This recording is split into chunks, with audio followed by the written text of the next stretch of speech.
नमस्कार, झारखंड की अहम खबरों में आपका बहुत बहुत स्वागत है। मैं हूं आपके साथ आश्रुति वोहरा। बुलेटिन का आगाज करेंगे। राष्ट्रपिता महात्मा गांधी की आज 78वीं पुण्यतिथि है। महात्मा गांधी के पुण्यतिथि के मौके पर रांची के महराबाद स्थित बापू वाटिका में पहुंचकर राज्यपाल संतोष गंगवार और मुख्यमंत्री हेमंत सोरेन ने उन्हें श्रद्धा सुमन अर्पित किए। महात्मा गांधी की प्रतिमा पर राज्यपाल संतोष गंगवार और मुख्यमंत्री हेमंत सोरेन सहित मंत्री दीपिका पांडे और राज्यसभा सांसद महुआ मांझी ने पुष्प अर्पित कर उन्हें श्रद्धांजलि दी। तो वहीं राज्यपाल ने कहा कि आप सभी के माध्यम से आज के दिन के अवसर पर महात्मा गांधी को स्मरण करते हुए महात्मा गांधी की जितनी बातें थीं वह आज भी सामयिक हैं। महात्मा गांधी का जो दुखद अंत हुआ था, पूरा देश उससे परिचित है। हम उनके आदर्शों पर चल रहे हैं, यह हमारा विश्वास है।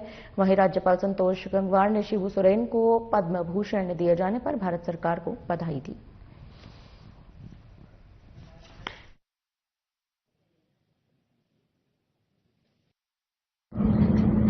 महात्मा गांधी जी को स्मरण करते हुए कि वो जितने उनकी बातें सामयिक थी उतनी ही अब है, और जिस ढंग से उनका दुखद अंत हुआ वो वास्तव में पूरा देश इससे परिचित है। हम उनके आदर्शों पर चले, ये हमारा विश्वास है। और आज माननीय मुख्यमंत्री जी अपने बीच में हैं। मैं भारत सरकार को बहुत बहुत शुभकामनाएं देना चाहूंगा कि उन्होंने दिशोम गुरु जी को सम्मानित करने का काम किया।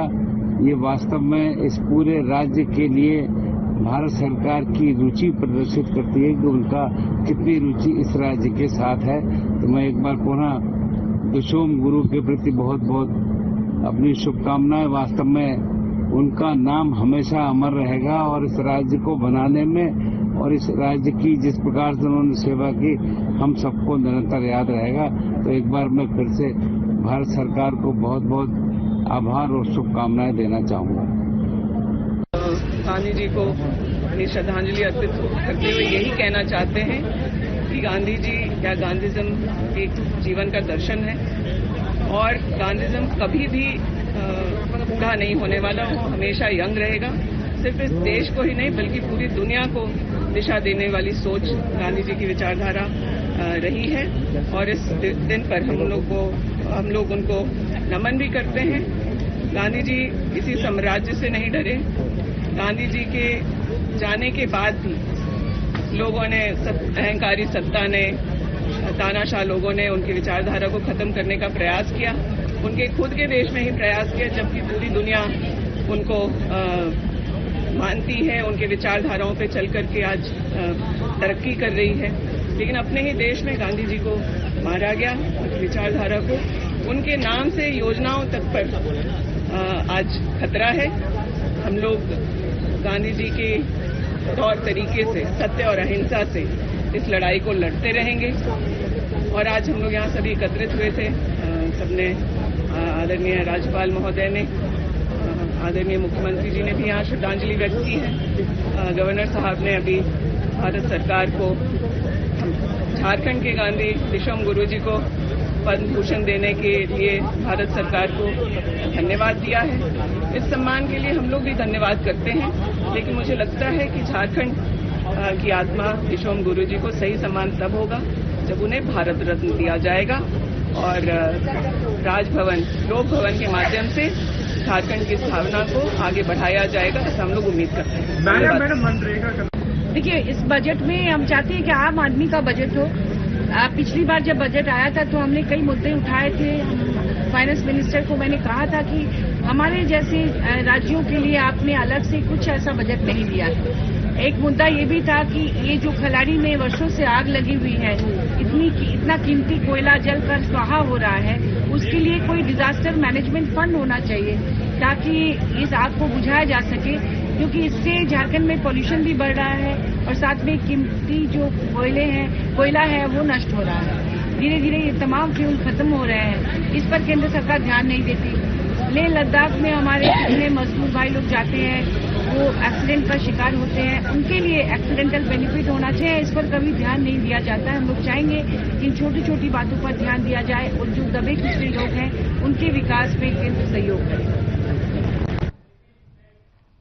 रांची में नगर निकाय चुनाव को लेकर बीजेपी की बड़ी बैठक आयोजित हुई, जहां प्रदेश अध्यक्ष आदित्य साहू ने बैठक की अध्यक्षता की। इस दौरान बैठक में नेता प्रतिपक्ष बाबूलाल मरांडी, पूर्व मुख्यमंत्री अर्जुन मुंडा, सांसद दीपक प्रकाश, पूर्व सांसद समीर उरांव समेत विधायक कार्यकर्ता पहुंचे। आपको बता दें कि बैठक में निकाय चुनाव की रणनीति और तैयारियों पर विस्तार से चर्चा की गई।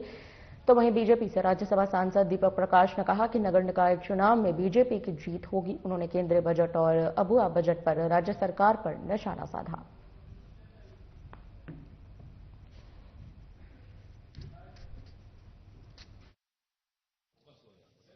देखिए, नगर निकाय के चुनाव को पार्टी ने गंभीरता से लिया है। हर क्षेत्र में हमारा हर निकाय में राष्ट्रवादी व्यक्ति चुनाव जीते, पार्टी का समर्थक चुनाव जीते, इसकी कार्य योजना बनाई है। ये दलीय आधार पर चुनाव नहीं है, लेकिन राष्ट्रवादी शक्तियां मजबूत हो झारखंड में, ये आवश्यक है, इसकी भी चर्चा हुई। तो कौन शक्ति ज्यादा दावेदार बनी जा रही है? भारतीय जनता पार्टी से के हर एक कार्यकर्ता राष्ट्रवादी के प्रति ओत और प्रोत है, और झारखंड में आज राष्ट्रवादी शक्तियों को मजबूत करने की भी जरूरत है। केंद्र सरकार का बजट हर चेहरे पर मुस्कान आने वाला है। हर लोगों की पीड़ा को खत्म करने वाला है।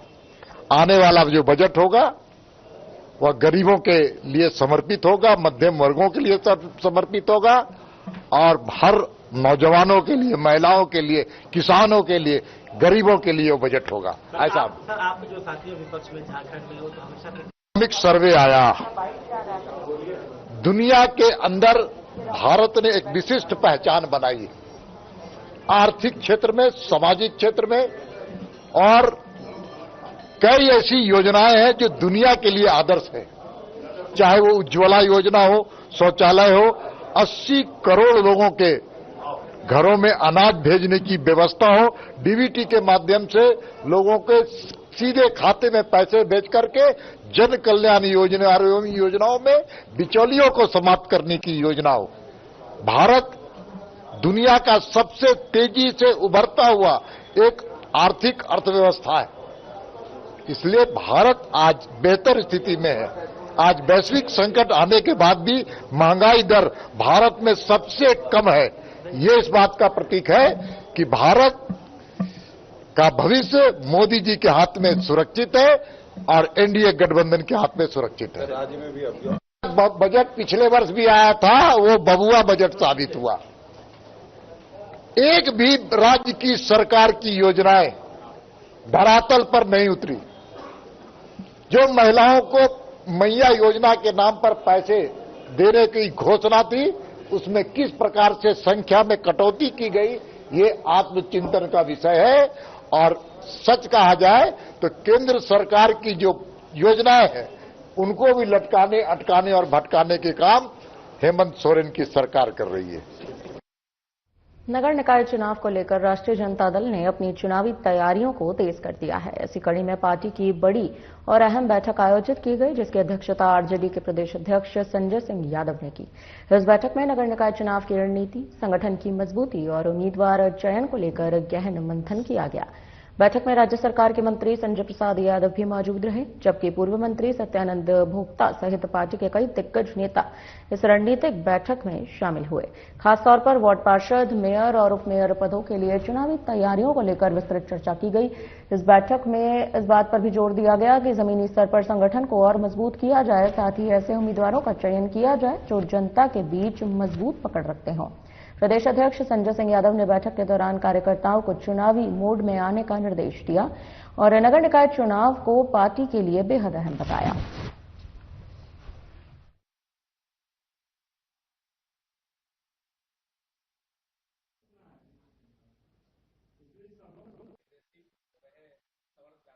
जनता के बीच हम लोग अपील करेंगे। हम अपने कैंडिडेट को जिताने के लिए जहां बताया कि भाई हम सांप्रदायिक ताकतों को रोकेंगे, तो जो हमारा बेस्ट कैंडिडेट होगा महागठबंधन का, जो जीतने वाला रहेगा, उसको सहयोग करेंगे हम। अभी महागठबंधन का लहर चल रहा है, ठीक है, और उस महागठबंधन में जो प्रत्याशी सांप्रदायिक ताकतों को रोकेगा, जो हम लोग का महागठबंधन का कैंडिडेट जीतने वाला रहेगा, उसको हम लोग जिताने का काम। तो सभी जिला अध्यक्ष और प्रदेश के पदाधिकारियों के साथ बैठक हुआ और मजबूती के साथ चुनाव लड़ने का सब लोगों ने संकल्प लिया और राष्ट्रीय जनता दल भी सभी जहां जहां चुनाव रहा है वहां पार्टी मजबूती से वार्ड पार्षद मेयर चुनाव में भागीदारी अपना निभाएगा। झारखंड में एक तरफ सरकार नगर निकाय चुनाव करा रही है, दूसरी ओर मैट्रिक और इंटरमीडिएट की परीक्षा भी होनी है। ऐसे में कोडरमा की यदि बात की जाए तो कोडरमा जिला उपायुक्त ऋतुराज ने बताया है कि कोडरमा में नगर निकाय चुनाव के साथ साथ मैट्रिक और इंटर की परीक्षा को शांतिपूर्ण तरीके से कदाचार मुक्त कराने को लेकर सभी तैयारियां पूरी कर ली गई हैं। इसके अलावा सुरक्षा के दृष्टिकोण से पुलिस बलों की भी तैनाती सुनिश्चित होगी। मैट्रिक परीक्षा 3 फरवरी से 17 फरवरी 2026 तक सुबह 9:45 से दोपहर 1 बजे तक आयोजित की जाएगी। वहीं जबकि इंटरमीडिएट परीक्षा 3 फरवरी से 23 फरवरी तक द्वितीय पाली में दोपहर 2 बजे से शाम 5:15 तक की जाएगी।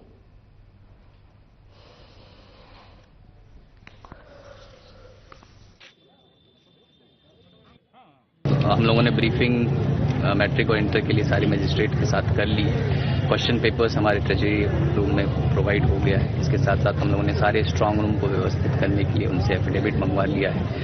उन प्रश्न पत्रों का मूवमेंट ब्लॉक्स में भी हो जाएगा। स्टैटिक मजिस्ट्रेट्स और फ्लाइंग स्क्वाड्स ब्लॉक्स में भी लग गए हैं। उनकी एक बार स्कूल्स की इंस्पेक्शन, हमारे यहाँ 29 स्कूल्स में एग्जाम हो रहा है, उनका भी इंस्पेक्शन हम लोगों ने करा लिया है। 31 तक का टाइम दिया गया है ताकि सीटिंग अरेंजमेंट भी कर लें। 2 तारीख तक, मैं कहूँगा कि 1 तारीख तक ही हम लोग एग्जाम कराने के लिए पूर्ण तरीके से रेडी रहेंगे। फोर्सेस हमारे पास हम लोगों ने एसपी साहब के साथ कोऑर्डिनेट कर लिया है, तो दोनों जगह पे पर्याप्त फोर्सेस, चाहे वो एग्जामिनेशन सेंटर हो, चाहे वो हमारे नॉमिनेशन सेल्स हों, तो दोनों जगह पे हम लोगों ने उसको रखा है। तो हम लोग की पूरी कोशिश रहेगी कि दोनों कार्य को बैलेंस तरीके से, बढ़िया तरीके से कंप्लीट करें। 13 जनवरी को यूजीसी एक्ट पास होने के बाद देश भर में विरोध प्रदर्शन शुरू हो गए थे। अब सुप्रीम कोर्ट ने इस एक्ट पर अगले आदेश तक रोक लगा दी है। इसी बीच राजधानी रांची स्थित राष्ट्रीय जनता दल के प्रदेश कार्यालय में युवा राजद की ओर से प्रेस वार्ता आयोजित की गई। आपको बता दें कि प्रेस वार्ता में युवा राष्ट्रीय जनता दल के प्रदेश अध्यक्ष रंजन यादव ने यूजीसी के नाम पर समाज को बांटने की साजिश का आरोप लगाते हुए बीजेपी पर जोरदार हमला बोला। उन्होंने कहा कि शिक्षा जैसे संवेदनशील विषयों को बीजेपी ने राजनीतिक प्रयोगशाला बना दिया है। रंजन यादव ने यूजीसी से जुड़े नियमों को फूट डालो राज करो की नीति बताते हुए कहा कि पहले धर्म के नाम पर समाज को बांटने की कोशिश हुई और अब पिछड़े, दलित, आदिवासी और वंचित वर्गों के बीच भ्रम और विभाजन पैदा किया जा रहा है। उन्होंने सवाल उठाया कि जब यूजीसी जैसे अहम मुद्दे छात्रों और युवाओं से जुड़े हैं तो शिक्षा मंत्री खुलकर अपना पक्ष क्यों नहीं रख रहे हैं। साथ ही बीजेपी सांसदों और मंत्रियों के बयानों को न्यायपालिका की स्वतंत्रता पर सवाल खड़ा करने वाला भी करार दिया गया।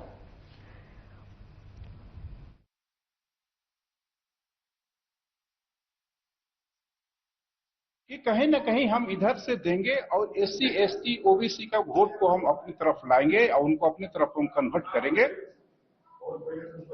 और कोर्ट में ये जाएगा मामला, कोर्ट इस पे रोक लगा देगा। उनकी ये मानसिकता थी, ऐसी मानसिकता के तहत ये यूजीसी नियम को लाए थे। हम लोग स्पष्ट पहले से भी हम लोग का ये अंदेशा था। पहले एक तरह से जानिए कि उसका एक कंकड़ को पानी में फेंक कर देखा गया कि पानी का क्या हलचल होता है, पानी का क्या उछाल होता है, नापा गया पानी कितने में। ऐसा नहीं है कि इस नियम को लाके एससी, एसटी, ओबीसी के तहत उसको कितने सही में उसके साथ न्याय हो। एक राजनीति स्टंट था। मेरा मुख्य रूप से यही कहना था, ये राजनीति स्टंट के तहत इस यूजीसी को नियम को लागू किया गया कि यूजीसी नियम को लाओ और इतने कमजोर नियम लाओ, इतने इसमें छेद छोड़ दो ताकि फिर कोर्ट में जाए, रोक लग जाए और फिर वही बात हो जाए। 35वीं सब जूनियर राष्ट्रीय खो खो प्रतियोगिता में झारखंड राज्य खो खो टीम में जामताड़ा जिला खो खो संघ के खिलाड़ी शिवम कुमार मंडल और एक बालिका जयंती हेम्ब्रम का चयन किया गया, जहां इंटरसिटी एक्सप्रेस से चयनित खिलाड़ी रांची के लिए रवाना हुए। खो खो संघ के महासचिव नंदन कुमार सिंह ने जानकारी देते हुए बताया कि लगातार खो खो के खिलाड़ी राष्ट्रीय स्तर पर अपनी प्रतिभा दिखा रहे हैं। जामताड़ा जिला खो खो संघ के अध्यक्ष डॉक्टर दुर्गा दास भंडारी, संरक्षक श्याम मंडल एवं वरीय उपाध्यक्ष डॉक्टर चंचल भंडारी ने सभी चयनित खिलाड़ी को ढेर सारी शुभकामनाएं दी और ये भी बताया कि हमारे जिले और पूरे झारखंड राज्य के लिए गर्व का ये विषय है। आने वाले समय में कड़ी मेहनत और लगन से अच्छा प्रदर्शन करते हुए जामताड़ा के खिलाड़ी अंतर्राष्ट्रीय स्तर पर बेहतर प्रदर्शन करते हुए देश का नाम रोशन करेंगे।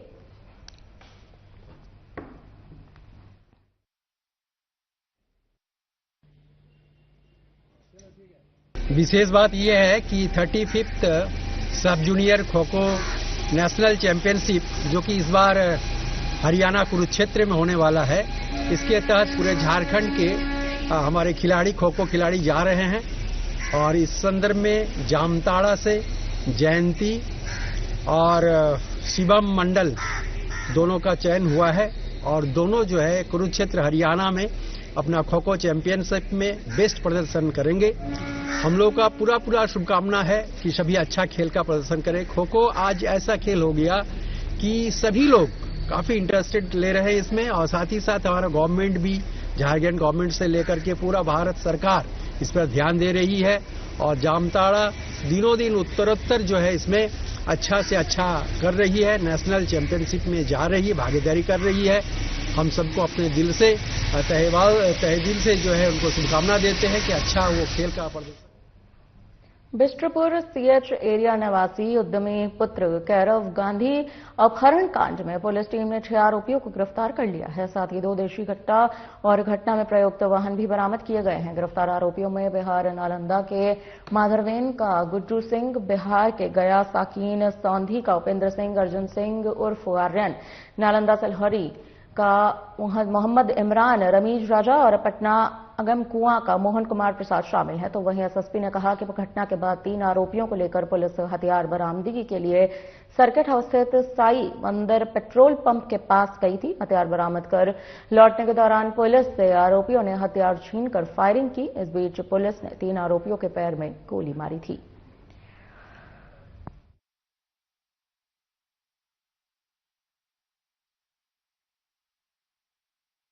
भागने की कोशिश करेंगे तो उन्होंने उस क्रम में एक कांस्टेबल का कार्बाइन छीन लिया और पुलिस की पार्टी के ऊपर फायरिंग करने लगे और भागने का प्रयास करने लगे। आत्मरक्षार्थ और मजबूर होकर पुलिस को भी उनके ऊपर फायरिंग करनी पड़ी और उनको भागने से रोकने के लिए मजबूर करना पड़ा। इस क्रम में उनके पैर में गोली लगी है और वो घायल हो गए, तीनों अपराधकर्मी, और इन तीनों को फिर ट्रीटमेंट के लिए एमजीएम हॉस्पिटल ले जाया गया, जहां पर उनका इलाज चल रहा है। इसके लिए अलग से केस रजिस्टर किया गया है और इसमें जो लीगल फॉर्मेलिटीज हैं वो पूरी की जा रही हैं। तो कुल हमारे जो इसमें गिरफ्तार लोग हैं उनका नाम है गुड्डू सिंह, जो कि नालंदा का रहने वाला है, इसकी गिरफ्तारी गया से हुई। उपेंद्र सिंह और अर्जुन सिंह, ये दोनों जिला गया जी के रहने वाले हैं। मोहम्मद इमरान आलम, ये इस्लामपुर थाना नालंदा का रहने वाला है। रमीज राजा, ये भी नालंदा का रहने वाला है। और मोहन कुमार प्रसाद, ये पटना का रहने वाला है। कुल जब्ती इसमें 2 देसी कट्टा हम लोगों ने जब्त किया है। .315 कैलिबर का 4 कार्ट्रिज हम लोगों ने जब्त किया है और घटना में प्रयुक्त स्कॉर्पियो जिसका यूज किया गया था उसको बरामद किया गया है और कुछ फोन हम लोग को बरामद किए गए हैं, जिसका फर्दर इन्वेस्टिगेशन। जमशेदपुर के बिष्ट्रपुर थाना क्षेत्र के साई मंदिर के निकट उद्योगपति कैरव गांधी के अपहरण में शामिल अपराधियों के साथ पुलिस की मुठभेड़ हो गई। इस दौरान 3 कुख्यात बदमाश गोली लगने से घायल हो गए। घायल बदमाशों की पहचान गुड्डू सिंह, मोहम्मद इमरान और रमीज राजा के रूप में हुई है। तीनों बिहार के रहने वाले बताए जा रहे हैं और अपहरण सहित कई संगीन वारदात में भी शामिल रह चुके हैं।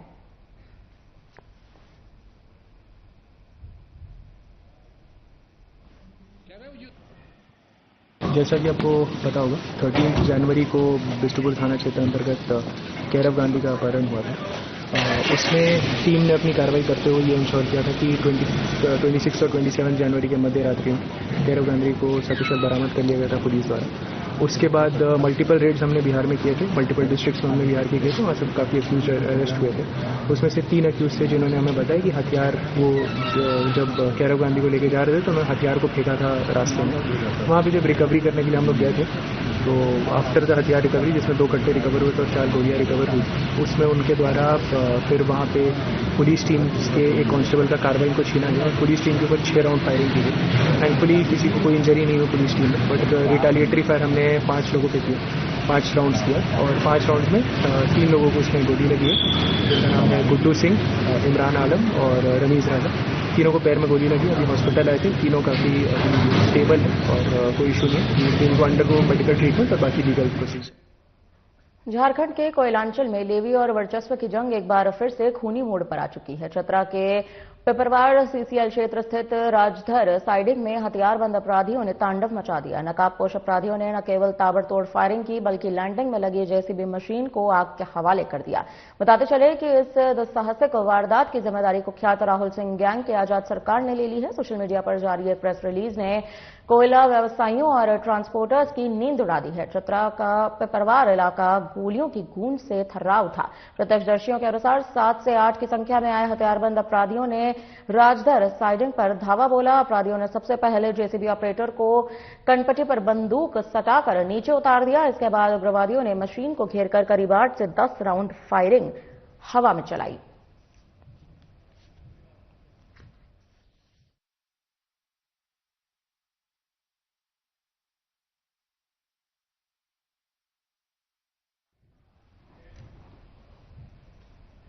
जामताड़ा के केनबोना गांव में अवैध नकली शराब बनाने की मिनी फैक्ट्री का पर्दाफाश हो चुका है। उत्पाद अधीक्षक कुंदन कुमार कौशल को उपायुक्त रवि आनंद ने निर्देश दिए हैं कि किसी भी हाल में अवैध शराब की बिक्री नहीं हो। इसी क्रम में उत्पाद अधीक्षक क्षेत्र गश्ती कर रहे थे, जहां उन्हें गुप्त सूचना मिली कि केनबोना में एक ट्रक में नकली शराब बनाने की सामग्री लोड है। तो वहीं उत्पाद अधीक्षक द्वारा जांच पड़ताल की गई तो एक खड़ी ट्रक में अत्यधिक मात्रा में नकली अंग्रेजी शराब बनाने की सामग्री पाई गई, जिसे कब्जे में ले लिया गया। वहीं उत्पाद अधीक्षक कुंदन कुमार कौशल ने पत्रकारों से बातचीत कर इस बात की जानकारी भी दी।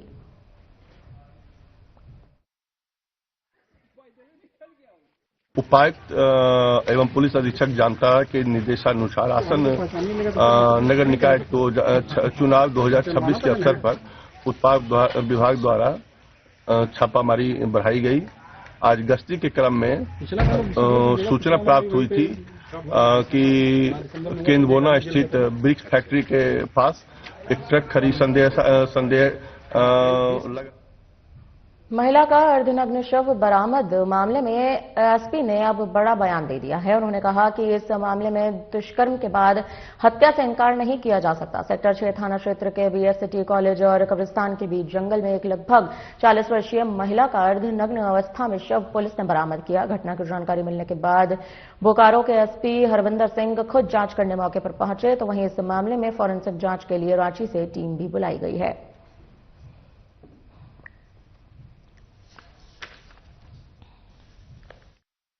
आज सुबह लगभग 8:30 बजे के आसपास एक सूचना प्राप्त हुई थी कि जो सिटी कॉलेज है बोकारो स्टील सिटी और यहाँ जो कब्रिस्तान है सेक्टर 6 थाना अंतर्गत, इसके बीच में ये खाली मैदान जहाँ अभी हम खड़े हैं, यहाँ एक अज्ञात महिला का शव जो है यहाँ पे देखा गया है।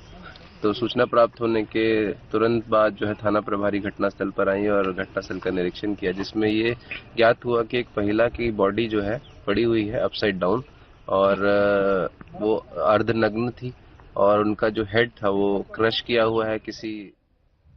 बदले मौसम की वजह से न्यूनतम तापमान में दर्ज की जा रही गिरावट अब आने वाले कुछ दिनों तक मौसम के मिजाज में दर्ज भी की जा रही है।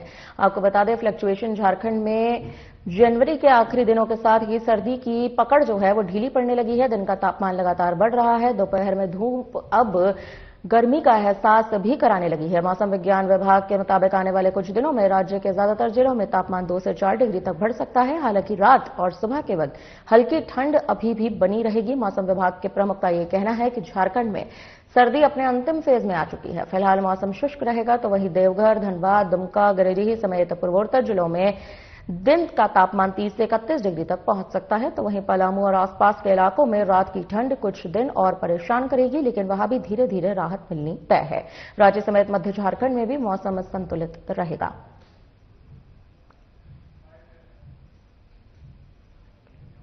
झारखंड में अभी जो आ रही हवा है वो उत्तर पश्चिमी उत्तरी हवा है और ये हवा ठंडक लेके आ रही है। उत्तर भारत में आपने देखा होगा कि पश्चिमी विक्षोभ के कारण वहाँ पे बारिश बर्फबारी काफी हुई है और ये हवा थोड़ा सा ठंडक लेके हम लोग की तरफ में भी आ रही है और जिसके कारण से जो न्यूनतम पारा है वो गिरता हुआ आपको देखने को मिल रहा है। इसका जो असर है ये इसका असर 2 दिन तक हम लोगों को देखने को मिलेगा। उसके तत्पश्चात इसका असर कम हो जाएगा। जो मिनिमम टेम्परेचर है फिर उसमें बढ़ोतरी देखने को मिलेगा।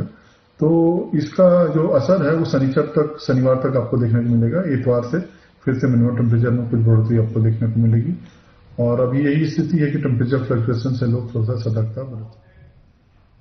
फिलहाल के लिए इस बुलेटिन में इतना ही। मुझे दीजिए इजाजत। नमस्कार।